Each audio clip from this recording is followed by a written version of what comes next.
Hello India's and India की public.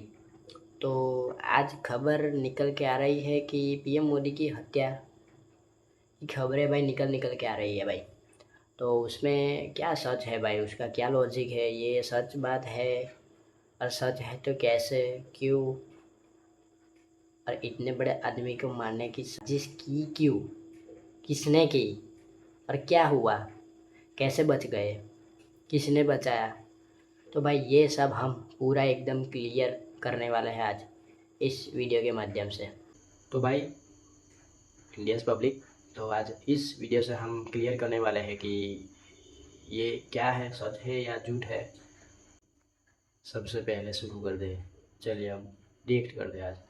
शुरुआत हम ऑर्गेनाइजर में छपी हुई एक रिपोर्ट का विश्लेषण करते हुए करेंगे, जिसमें कई सनसनीखेज खुलासे और आशंकाओं को जाहिर किया गया है।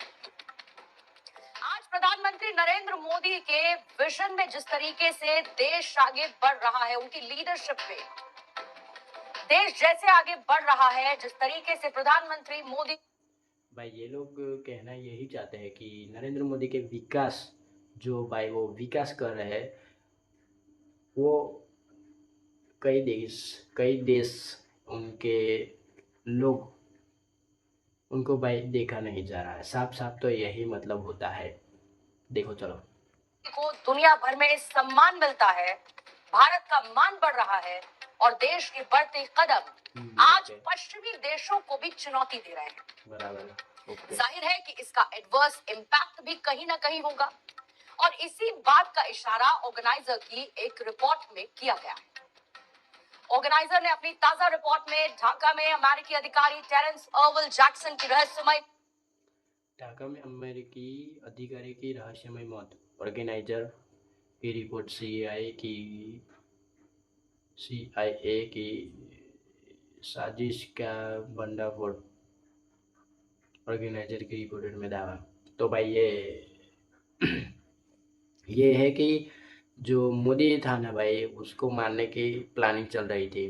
तो वो जो मारने आया था ना भाई, वो ढाका में जो अमेरिकी अधिकारी की रहस्यमय मौत हुई है, वो बंदे की मौत हो गई है। असल में उसकी मौत हो गई, वो बंदा आया था मोदी को मारने के लिए, ऐसा लोग दिखा रहे हैं भाई। चलो जानते आगे। मौत को लेकर सनसनीखेज सवाल उठाया है। दरअसल अमेरिका के स्पेशल फोर्स ऑफिसर 31 अगस्त को ढाका के एक होटल में मृत पाए गए, जिसको लेकर 31 अगस्त को ढाका में एक होटल में मृत पाए गए। ओके, ढाका भाई आपको बता दूं तो ये बांग्लादेश का है। सच।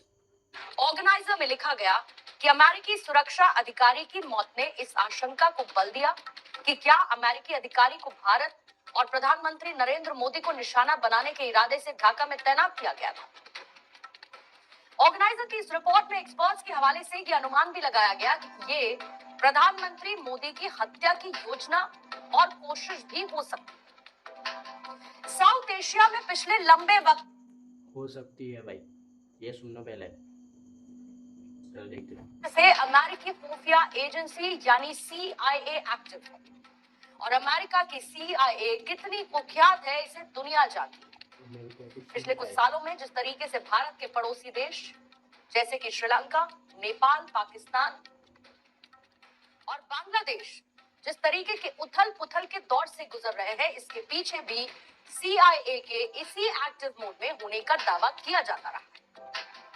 अब आपको यह भी समझना होगा कि ऑर्गेनाइजर की इस रिपोर्ट का आखिर आधार क्या है। What is the basis of this report? तो भाई CIA जो है ना अमेरिका की, तो भाई वो ऐसा समझो कि ये जो काठमांडू नेपाल और 9 सितंबर 2025 का है भाई। तो मुझे ऐसा सुनने में आया है कि ऐसा ही मैंने मीडिया पे देखा था कि CIA जो है अमेरिका की, वो भाई जो देश आगे बढ़ने की कोशिश करता है ना, उसको भाई वो पाड़ने की कोशिश करता है, बस गिराने के कोशिश में लगा होता है उसकी पब्लिक। और ये लोग सेम को मतलब ऐसा ही होता है इसका। और इन लोगों ने काफ़ी सारे भाई काफ़ी सारे देश को भाई ऐसे ही बिठा के रख दिया था। ये हमारा लाइव एग्जाम है, ये नेपाल अभी जो चल रहा था। आप आपको एक तस्वीर जरूर याद होगी। चीन के तियानजिन में एससीओ समिट के दौरान प्रधानमंत्री नरेंद्र मोदी और रूसी राष्ट्रपति पुतिन एक साथ कार में मौजूद। यह है वो तस्वीर। और इस दौरान दोनों के बीच करीब 45 मिनट की गुप्त बातचीत भी हुई थी।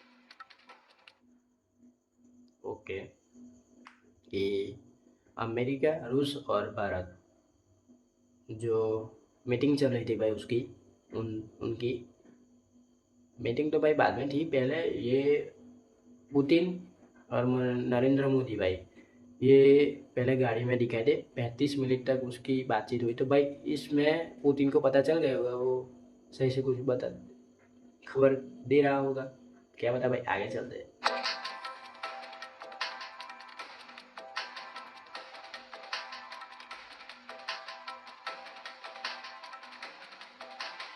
ये तस्वीर आपने फुल स्क्रीन देखी। दोनों के बीच में करीब 45 मिनट की सीक्रेट बातचीत। और ये तस्वीर सोशल मीडिया पर कई जगह साझा की गई। ये वायरल।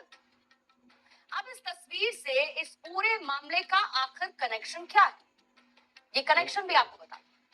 दरअसल जिस दिन अमेरिकी अधिकारी टेरेंस सर्वेले ढाका के होटल में मृत पाए गए, उस दिन प्रधानमंत्री मोदी एससीओ शिखर सम्मेलन में भाग लेने के लिए चीन के तियानजिन में मौजूद थे। इस शिखर सम्मेलन के जिस दिन भाई उसकी मौत हुई, वो उस दिन नरेंद्र मोदी चीन में थे भाई। ओके, अच्छा। बाद प्रधानमंत्री मोदी और रूसी राष्ट्रपति व्लादिमीर पुतिन ने कार के अंदर काफी देर तक अकेले में बातचीत की। ओके। अब ऑर्गेनाइजर ने अपनी रिपोर्ट में इस बात का दावा किया कि इस एनालिसिस से ये बताते हुए कि भारत और रूसी इंटेलिजेंस फोर्सेस ने एक जॉइंट ऑपरेशन के जरिए ढाका में इस अमेरिकी सुरक्षा अधिकारी को मार गिराया था। ऐसा माना जा रहा है कि मोदी और पुतिन की एससीओ के बाद कार में हुई 45 मिनट की बातचीत में इसी अत्यंत संवेदनशील साजिश को विफल करने की रणनीति पर चर्चा हुई थी। भाई वो जो ऑफिसर जो था ना, उसको भाई भाई वो जो ऑफिसर था ना, उसको भाई रूसी सेना ने मार के गिराया भाई। हाँ, ये बात क्लियर हो गई। तो जो मीटिंग थी वो हो गई। उसके बाद दो की मीटिंग हुई, नरेंद्र मोदी और पुतिन की। ओके। माना यह भी जाता है कि देश के मजबूत नेतृत्व को हटाकर भारत की बढ़ती हुई वैश्विक शक्ति को रोकना साजिश का मुख्य उद्देश्य था। ओके। ऑर्गेनाइजर की इस रिपोर्ट में कई तरीके के फैक्ट्स एंड फाइंडिंग्स रखे गए, जिसमें अलग अलग तरीके के विश्लेषण भी किए गए हैं। और इसी के तहत प्रधानमंत्री मोदी के एक स्टेटमेंट को भी ऑर्गेनाइजर की इस रिपोर्ट में कोट किया गया है। और ये स्टेटमेंट था 2 सितंबर का। आपको याद होगा कि प्रधानमंत्री मोदी 1 सितंबर को चीन के तियानजिन से भारत लौटे थे और 2 सितंबर यानी कि चीन से लौटने के ठीक अगले दिन प्रधानमंत्री नरेंद्र मोदी ने 1 सितंबर 2025, तो भाई 1 सितंबर को नरेंद्र मोदी थे चीन में। ओके। और 2 सितंबर दिल्ली में सेमिकॉन शिखर सम्मेलन को संबोधित किया था। अब जिस स्टेटमेंट को ऑर्गेनाइजर ने अपनी रिपोर्ट में कोट किया है, वो स्टेटमेंट जान लीजिए। इस स्टेटमेंट में प्रधानमंत्री मोदी ने ये कहा था कि क्या आप इसीलिए ताली बजा रहे हैं क्योंकि मैं चीन गया था, या इसीलिए बजा रहे हैं क्योंकि मैं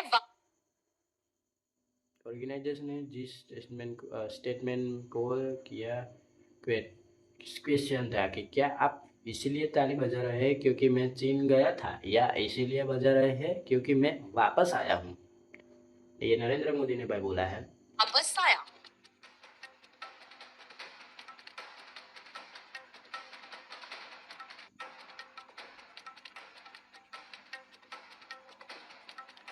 अब प्रधानमंत्री मोदी के स्टेटमेंट पर लोगों ने जमकर तालियां बजाई थी, ठहाके भी लगाए थे।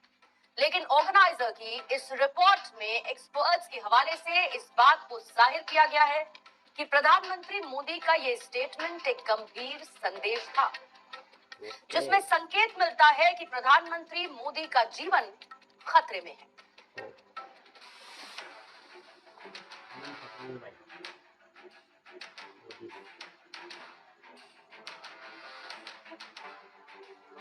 कल रात ही मैं जापान और चीन की यात्रा करके वापस लौटा।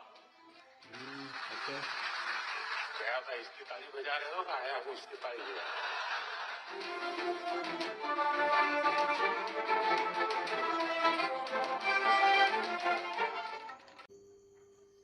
तो इससे तो भाई पता चल रहा है थोड़ा, जो लास्ट में मोदी ने बोला कि गया था इसके लिए ताली बजा रहे हो या आया हूँ इसके लिए ताली बजा रहे हो, तो भाई ये बात थोड़ी क्वेश्चन है भाई, ये सोचने वाली बात है। पर भाई मोदी ने आगे कुछ किया नहीं है, कुछ कहा नहीं है भाई, तो क्या मानना पड़ेगा यार। चलो भाई, इतना तो देखा।